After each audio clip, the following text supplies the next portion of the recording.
జగన్ టైంలో అప్పు 1000 కోట్ల రూపాయలు తీసుకుంటే, ఇదిగో 1,10,000 కోట్లు, 1,14,000 కోట్లు, 14,00,000 కోట్లు, 15,00,000 కోట్లని పచ్చి అబద్ధాలతో ప్రజలను మోసం చేశారు. ఆ తర్వాత ఇప్పుడు 10,00,000 కోట్లు అంటున్నారు. అది కూడా రికార్డులో 7,50,000 కోట్లు చూపించినటువంటిది. 7,50,000 కోట్లను 14,50,000 కోట్లని ప్రజల్ని మోసం చేయగలిగారు అప్పుడు. అట్లాగే అప్పుడు అప్పు గురించి ప్రతి వారం ఫ్రంట్ పేజీలో బాక్స్ కట్టి మరీ రాసుకొచ్చేవాళ్ళు. అదే సందర్భంలో ఇప్పుడొచ్చేటప్పటికి 14,000 కోట్ల రూపాయలు అప్పు తీసుకుంటుంటే, వివిధ మార్గాల్లో నిధులు సమీకరిస్తోంది ప్రభుత్వం అంటూ ఈనాడు రాసుకొస్తే, సాక్షినేమో అప్పుడు అప్పు తప్పట్లేదు అన్నటువంటి కోణంలో రాసుకొచ్చి, ఇప్పుడు అప్పు తప్పు చేస్తుంది అన్నటువంటిది రాసుకొస్తుంది. తాజాగా కేవలం వారం వ్యవధిలోనే చంద్రబాబు ప్రభుత్వం ఏకంగా 14,000 కోట్లు అప్పు చేసింది. గత మంగళవారం 3వ తేదీన 7,000 కోట్లు అప్పు చేసింది చంద్రబాబు సర్కార్. తాజాగా ఈ మంగళవారం మరో 7,000 కోట్లు అప్పు చేసింది.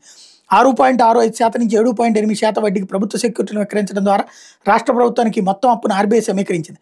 మంగళవారం చేసిన అప్పుతో ఏడాది పాలనలోనే చంద్రబాబు సర్కార్ రాష్ట్ర ప్రజల మీద 1,58,604 కోట్ల అప్పుల భారం మోపింది. ఇందులో బడ్జెట్ అప్పులే ఏకంగా 1,08,194 కోట్లకు చేరగా, బడ్జెట్ బయట అప్పులు మరో 50,410 కోట్లకు చేరింది.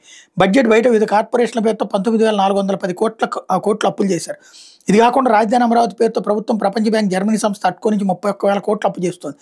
రాజధాని అప్పులకు చంద్రబాబు ప్రభుత్వం ఉత్తర్వులు కూడా జారీ చేసింది.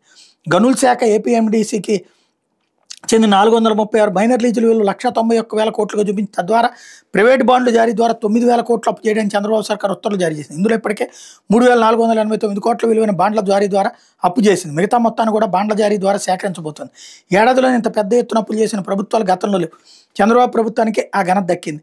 అప్పులు చేయడం ద్వారా చంద్రబాబు సర్కార్ రాష్ట్ర ప్రజలను అప్పులు ఊబిలోకి నెట్టేస్తుంది. అయినప్పటికీ సూపర్ 6తో పాటు ఇతర హామీలను అమలు చేయడం లేదు. ఎన్నికల ముందు తాము అధికారంలోకి వస్తే అప్పులు చేయకుండానే సంపద సృష్టించి సంక్షేమ అభివృద్ధి పథకాలు అమలు చేస్తామని చెప్పింది చంద్రబాబు.